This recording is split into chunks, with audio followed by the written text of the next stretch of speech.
So that's how Frank ended. Now, the reason I told you about Frank is because Rhonda was deeply in love with Frank, and Rhonda was the one covered in blood there. Completely shocked, has no freaking idea why there's a dead dude. What the fuck is going on? But I want to tell you her story of what she went through. So there's like 2 episodes kind of like smashed together. You guys okay with that? All right. So Frank was a friend of Wayne Henley, who became a quote brother stand-in to Rhonda. So now Wayne, the one who told him let's do the handcuff trick, is now the kind of the father figure, if you will, of Rhonda. Who Rhonda was a great girl, a good girl, but her dad hated her, threw her out. She had nowhere to go. No one wanted her. She was just not wanted. There were issues there. There were very bad issues. Actually, to further to that point, her father put her in one foster home and she was transferred to the next. She was actually put on probation at one point for, kind of leaving, jumping out the window, run away type of stuff, doing a little bit of drugs. And this is what the Houston Press, when they interviewed her. So Rhonda had to go talk to a shrink who told her how to get her father to love her. She'd always remember the advice, what you need to do is go home and cook dinner every night and every day, clean the house, and your dad will love you. So great advice. Wow. Jesus. This is the girl Rhonda, who it took 40 years for her to say, you know what? I'm fucking tired of hiding behind this shadow. I am important. I suffered through a terrible ordeal and I need to talk about it. And people are going to listen to me because this isn't 1970s and I'm not going to be just told to shut up and get along with my life. I mean, look at this shrink. Oh, you want your dad to love you? Go home and cook for him. Who the fuck? Like, seriously? Yeah. You know what I'm saying? So obviously you can tell she didn't come out for 40 years. What? Look at the advice she's getting. Yeah.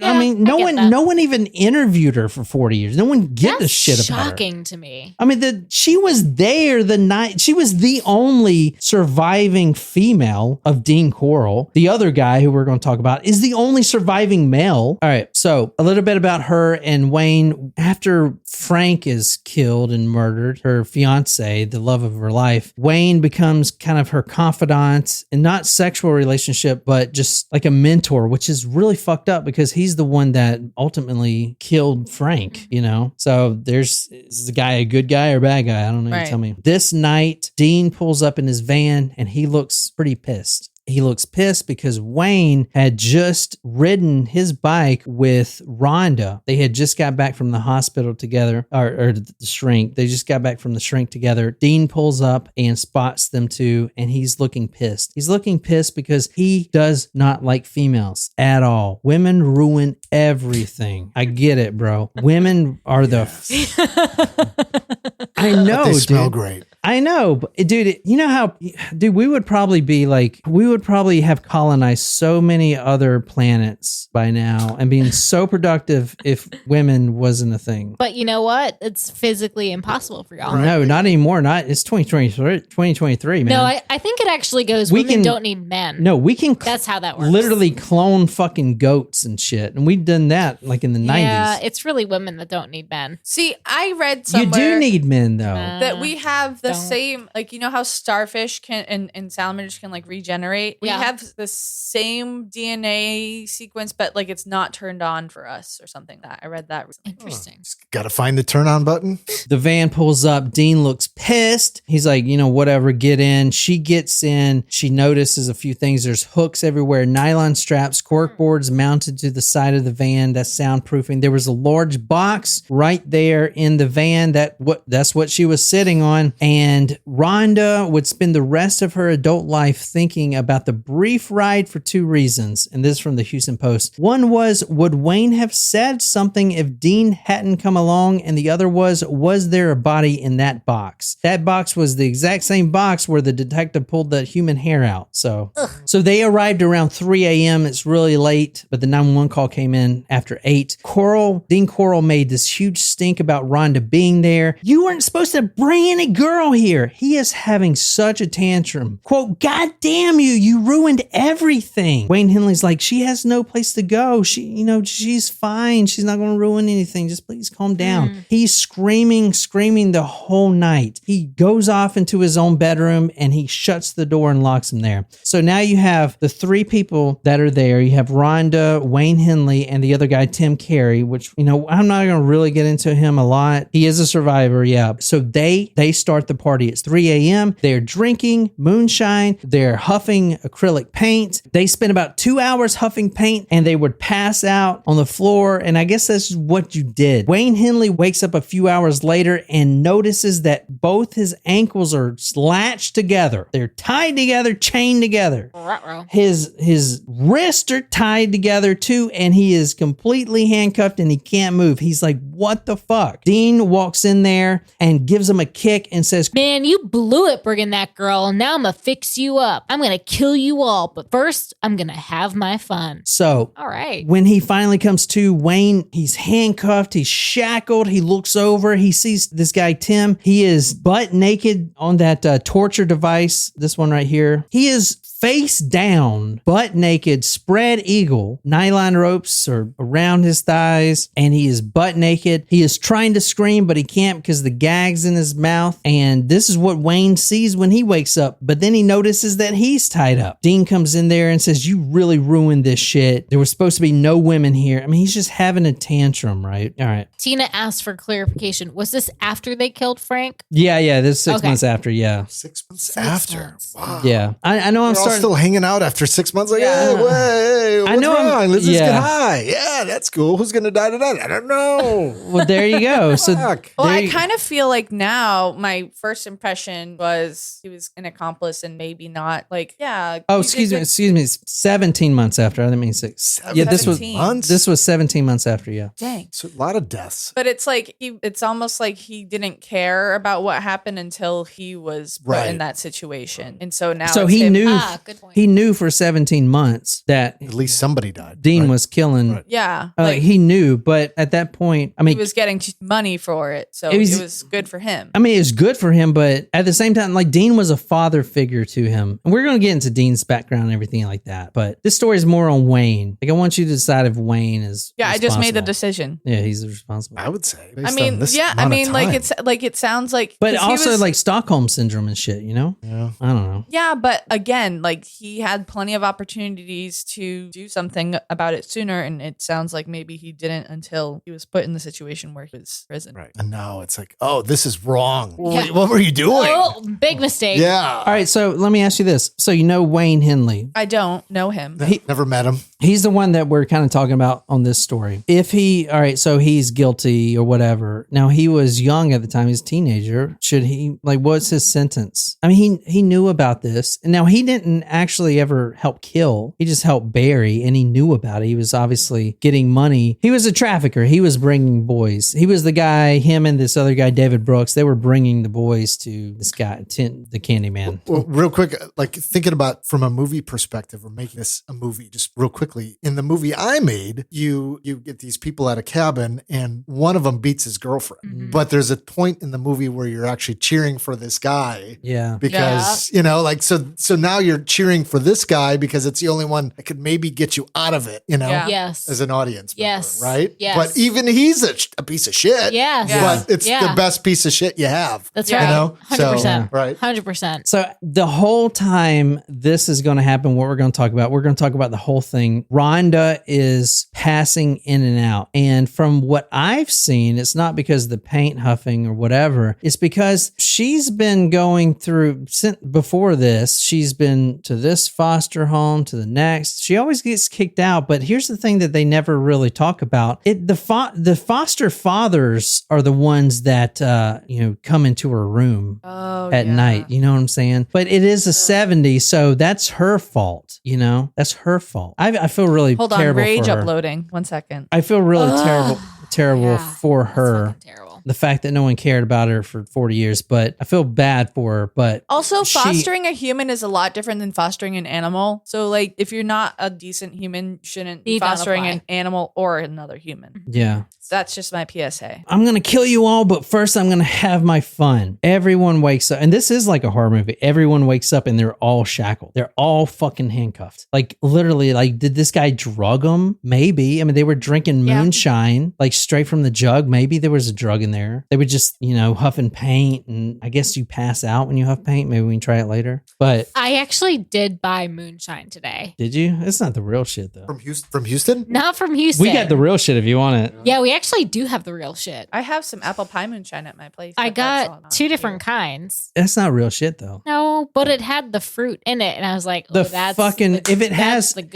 it's fruity flavored, is not fucking moonshine. No, I'm she's saying it has fruit in it, so that the fruit you can eat it. Yeah. Well, then that's not goddamn moonshine. Then I did get peach. It's not a fucking parfait. It's fucking moonshine. I got parfaits may be the best damn food of all time, and I got pineapple. Everyone loves a parfait. Where does the candy man come in? He is the candy man. Yeah, but we haven't seen any candy unless he's enticing people with his van with like, come get the candy, my children. Which like they tell us not to get into cars with strangers as kids, but now we pay strangers to take us places. Like they don't Uber. That. Yeah. Well, so and our food. The way I do these stories, I like to string people along, and so you're not going to reveal this just yet. I mean, I like to focus on like one thing at a time, and plus I'm not done researching everything yet. Okay. You're like, I'm not done with this. Like I still got one book I got to finish on it. You know what I'm saying? But I will tell you, the candy corporation, the candy man comes in because he was a chocolatier. Not chocolatier. Yeah, I guess a chocolatier, but he would sell I Love other Lucy episode. He would sell other candies. Yeah. So the Corll Candy Company was his family's establishment. Oh, we didn't know that. And the reason, and I'll get to this in the next episode, but the Dean Corll, when he came back from his military career, he worked as a candy producer in his parents' factory, right? And which was also really close to the elementary school, Helm Elementary School. So the kids would, and he loves little kids. Oh, that's like sexually. Oh, I mean, like obviously. that. So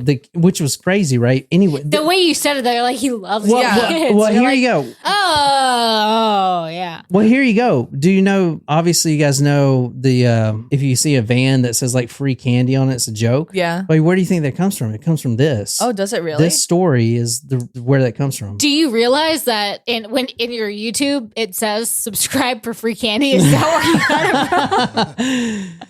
Yeah. So the elementary school kids would come up to the Corll Candy Company and they would come up to the front door because he would give them candy. He would give them broken candy that he couldn't sell. He would stuff their pockets with candy. Oh. That's how he's a candy man. But I was going to get to that on the next episode. We're not finished with this one. You're just like everyone else. Just want to bypass. I just wanted to know how he got the name. Mm-hmm. At this point, all three of them wake up and they're shackled. Individually, they're handcuffed. Tim is actually face down, spread eagle, naked on the torture board. Okay. And they're all just wondering what the fuck is going on. And that's when Rhonda starts hearing this screaming. Now, this screaming is like from a madman just having a tantrum, but it's also just like, why did you do this? Why did you ruin my life? Type of shit. And this is what she says in her interview in 2008. She had never heard her dad shout like that. It seemed worse than the punishment he meted out when the girls were younger, when he would line them up against the wall and whip them with a belt. Judy got it first and she got it bad. Lynn got it light. Whatever energy Ben had left, he expended on Rhonda. So we're telling this story through Rhonda. Rhonda is the girl on the torture bed. That's her official title. That's what people call her. But she hears all this screaming. Dean comes over to Wayne and he unshackles him. Not his hands, but just his feet. So now Wayne is up and she's kind of getting weird. Like, because this is her best friend. Like, forget about Wayne sending these boys to Dean's. Forget about that. Like, she doesn't know about that. Right. She just knows this guy, Wayne, who is this sweet guy who, when Frank went missing, he was there to be like, hey, he probably hitchhiked somewhere and he doesn't love you. You need to move on. He was there. So at this point, she's kind of like, why is he not handcuffed as well? Like, why is he walking around? Why is he interacting with this Dean? Like, what are they doing? So at this point, Rhonda passes out again. She'll do this many times this night. And it's not passing out from any drugs or anything. It's like a learned response from her foster home, from this foster home to that foster home. When the foster dad comes in there and has his way with her, she kind of learned to disassociate, kind of leave her body. And that's what she's doing now. And that's what she'll continue to do, which is in sharp contrast to Tim, who is screaming at the top of his lungs for help, screaming bloody murder. And she is just completely silent, but disassociated. All right. At this point, she notices Wayne, like, her friend, her confidant, is pacing back and forth. Obviously, he's worried about something. He's coming in and out of the room that she's in. In one hand, he has a pint of moonshine. In the other hand, he has that paper bag with the paint in it, and he's huffing it. He's just really worried, and he's just trying to calm Dean down and trying to get the situation kind of calm. Dean, at that point, comes into the room where Rhonda's in, and he says that he wants to torture her. So she just heard this, like, let's torture her right now. Wayne goes down and he orders Wayne to get her. He's like, pick her up, let's go torture her. Wayne said he can't pick her up. He's only a teenager, he can't pick her up. Dean walks over there and scoops her up with one arm. He's a kind of a bigger guy. He scoops this girl up. She's handcuffed and shackled, scoops her up, one arm, and then brings her into the next room, the room with tarp all over the place. And Dean throws her on this torture board, the same one that the other boy was on. This one right here, the same one. So she's like thrown on there, just out of nowhere, just tossed on there. At this point, Dean is just so mad because Ron is the one that ruined everything. Dean fucking hates women, hates females. He wants boys, and he had his whole night planned. He had Wayne there. He had Tim, who,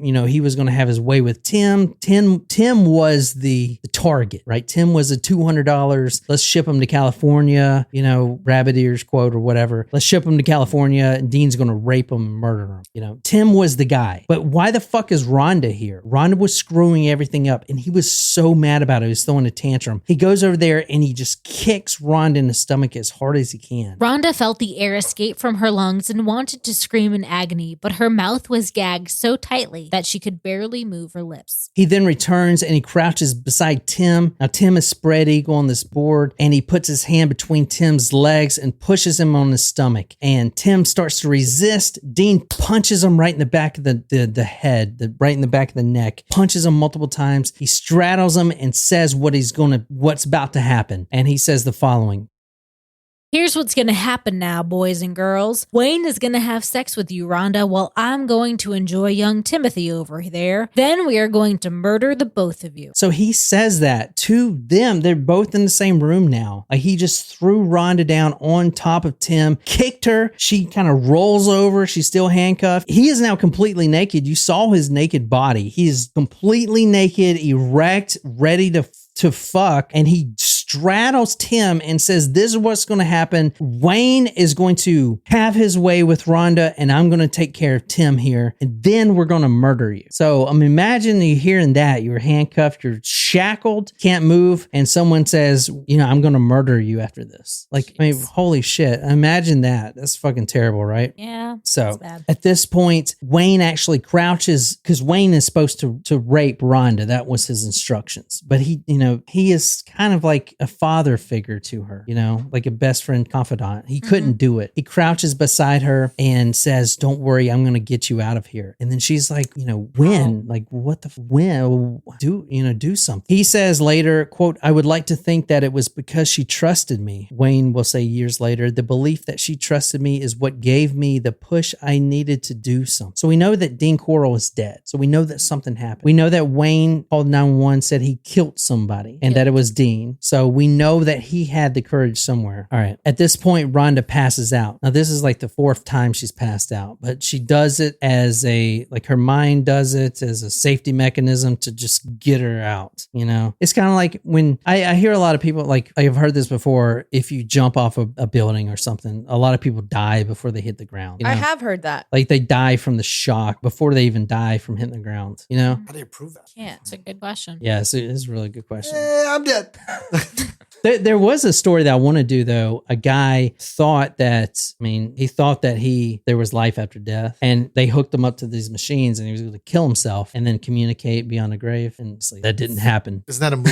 Isn't that a movie with Kiefer Sutherland and Flatliners? Maybe. I don't know. Right? I don't know. That's what they do. They keep killing themselves. The Reanimator. Yeah. Oh, I think I've heard of that movie. Yeah. And Julia Roberts is in it. Oh. She's fucking hot. Oh, sorry. But there is a neuroscientist who He does this every week. I'm just letting you know. there was a neuroscientist who didn't believe in life after death because science, and then he wrote a book about had a near-death experience. And I have the book. what? I didn't finish the book. What the fuck, Jen? You kind of let us on there. I got distracted. Is there life after death or not? What the fuck? Yeah, that's what he says. There is life after death. Okay. Well, there you have it, friends.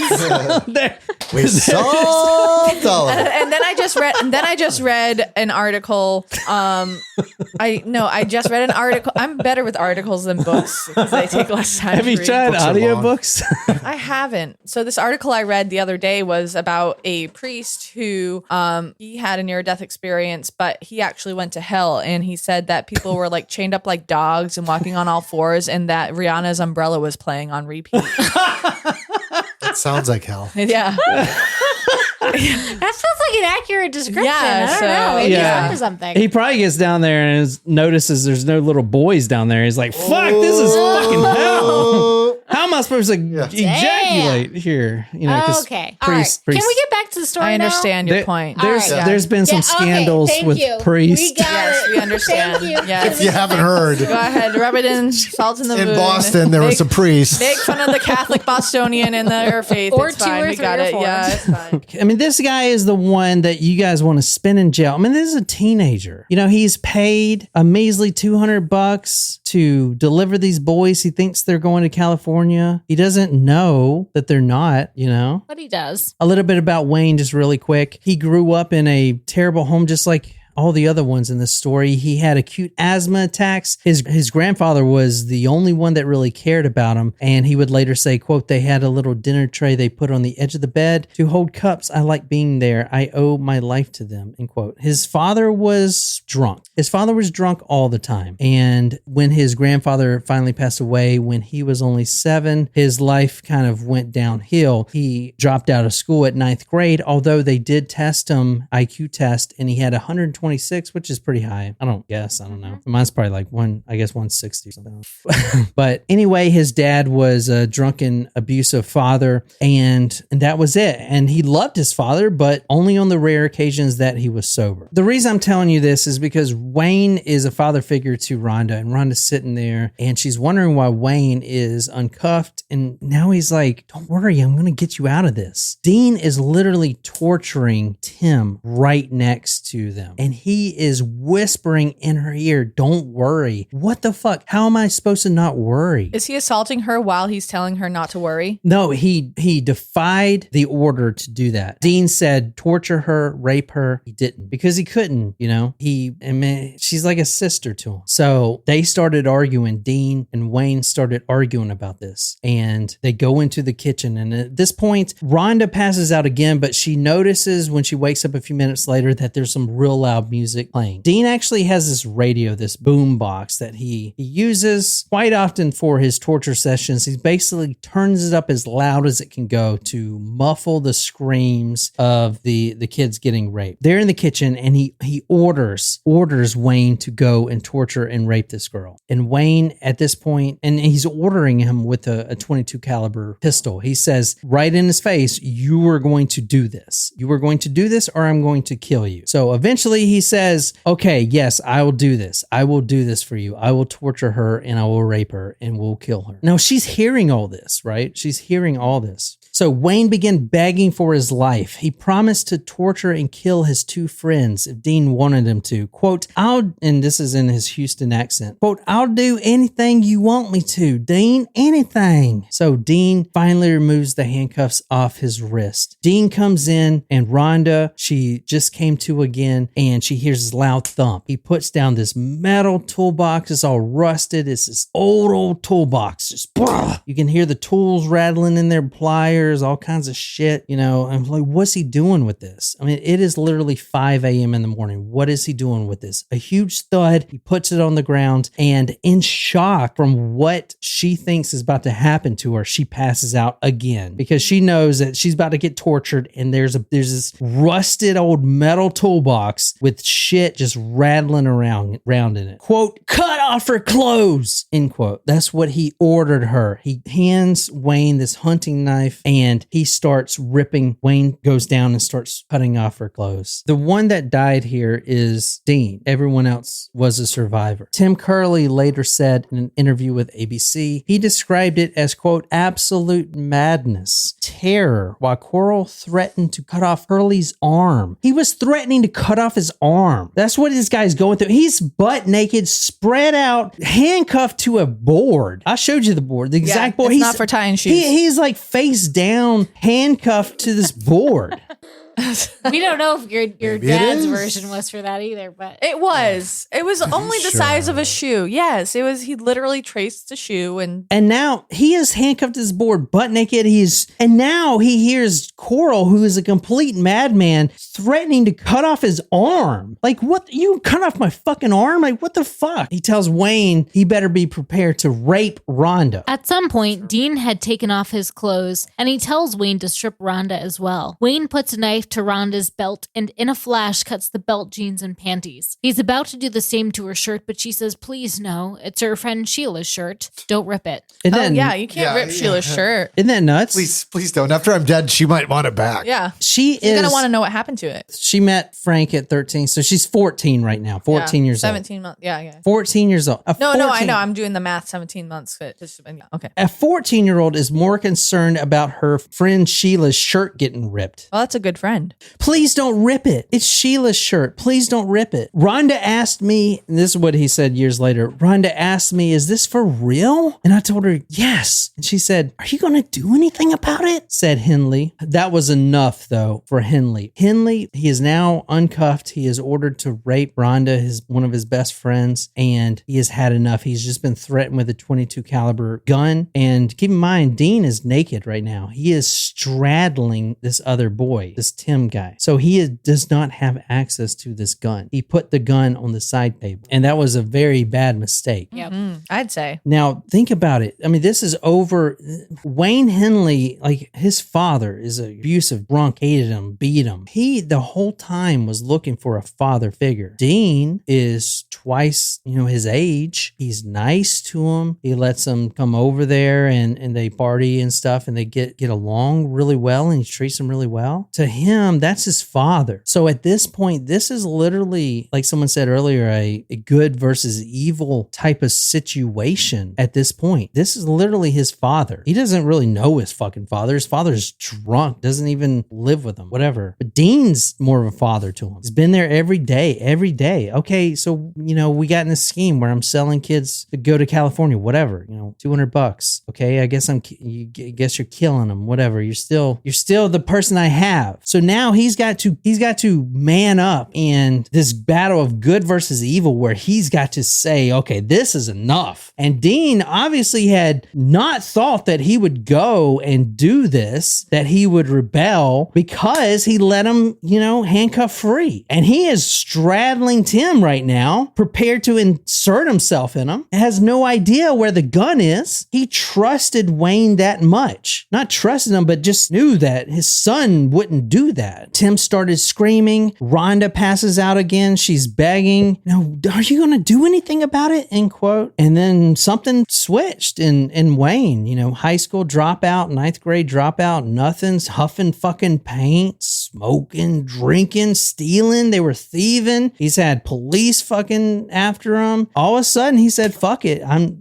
This is whatever line this is crossed. Dean stood up and saw him change into a different person, Curley Corley said. There was somebody else inside of him, and it wasn't him. It was a spirit from hell. He got up and he grabbed that 22 caliber. Now he is the one in charge. Or is he? Because is he really going to shoot his father figure? You know what I'm saying? But as of now, he's the one in charge, or at least he thinks he is. I want to say Tim Corley in 2008, he told ABC News, quote, when someone ties you to a board, the odds are pretty good that you are not going to walk out of there, end quote. I'd say.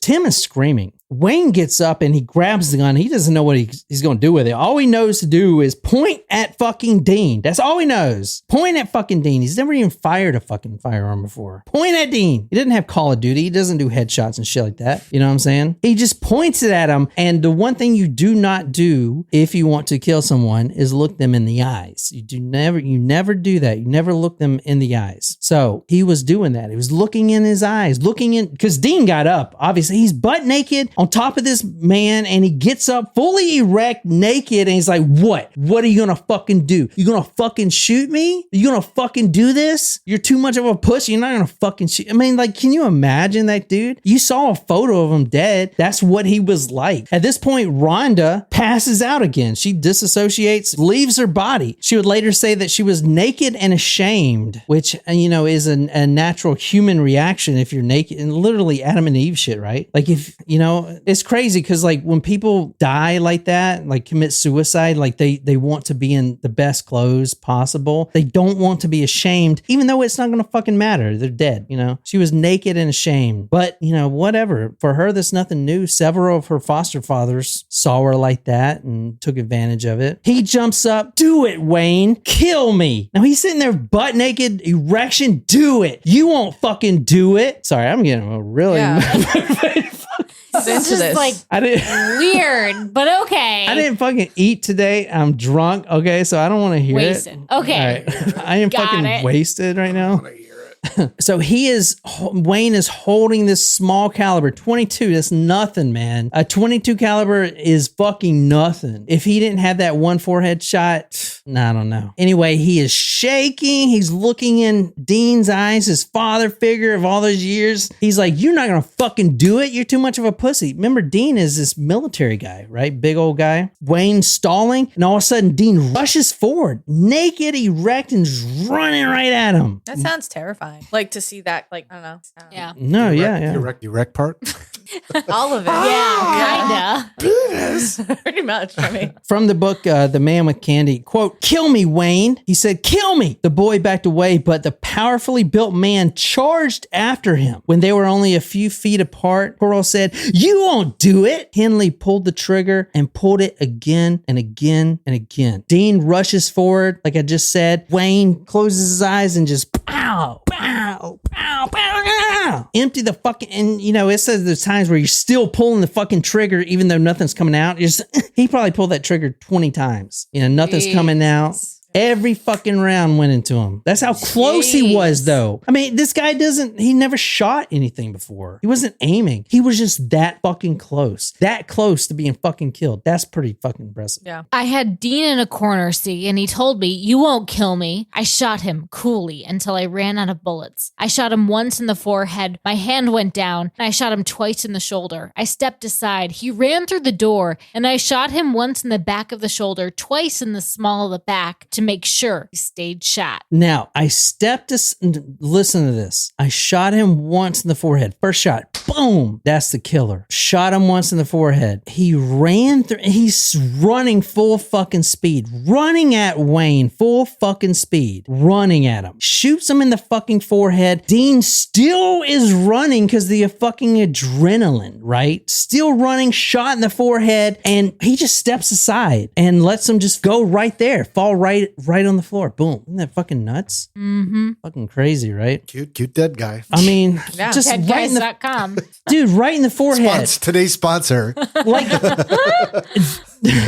Dean is 2 feet away from him, running full speed, shot right in the forehead. Wayne steps aside, and he's obviously pumping more bullets in him, but he is still running, shot in the forehead, like it hasn't processed, okay, you're dead now type of shit. Rhonda passes out again, but she wakes up and it's like a whole different scene at this point. She had no idea what just happened. She was passed out during the time. She can feel the gag in her mouth, the blindfold. She's hearing this ruffling going on, but she doesn't really know what was happening. Wayne unties her, undoes the handcuffs, and she is just in a daze. She runs out the front door, or she makes her way that way, and she trips over Dean and gets that blood all over her. So that blood that was on his back. That's where it came from. That's where all that blood got through her clothes. Or not her clothes, but she put her clothes on after. She was naked. And then they just sat on the fucking porch. Had a cigarette? Probably. Wednesday morning Coffee. at 8 a.m. fucking Houston, sitting on the porch, smoking a cigarette. Sounds like a proper end to a horror movie. See? I was just going to say the same thing. That's a good ending right there. Yeah. Fucking what a day. Yeah. So wrapping this up, Tim Curley says that Henley made a weird statement to him while they were waiting for the police to interrogate him. Quote, he told me, if you wasn't my friend, I could get $200 for you. Damn. Isn't that crazy? Still thinking. Yeah. Yeah, I know. Gosh, he really wanted that $200. Yeah. So the police ask him, who is this? What the fuck? What is this? What's going on? Who is this guy? And then Henley says, well, I've been delivering him these boys for the past few years, and I can show you where 29 dead boys are buried. Damn. Yeah, in 3 different spots. So I think he is an accomplice at that point. You know where the bodies are. Yeah. That's right. If he was under the assumption that they had gone to California, or was like, oh, I have no idea where they are. Exactly. Yeah. But it's like, I know where the bodies are. Yeah. Now I want to say, you remember Frank? Yeah. The kid, the 18-year-old, his body was recovered from High Island Beach. That was the first one stored there, because at this time, Dean had ran out of room, and quote, realized he had to do some rearranging before he could stow more bodies, end quote. Oh. So he stored them in a couple different places. We're going to go into his background in the next episode and,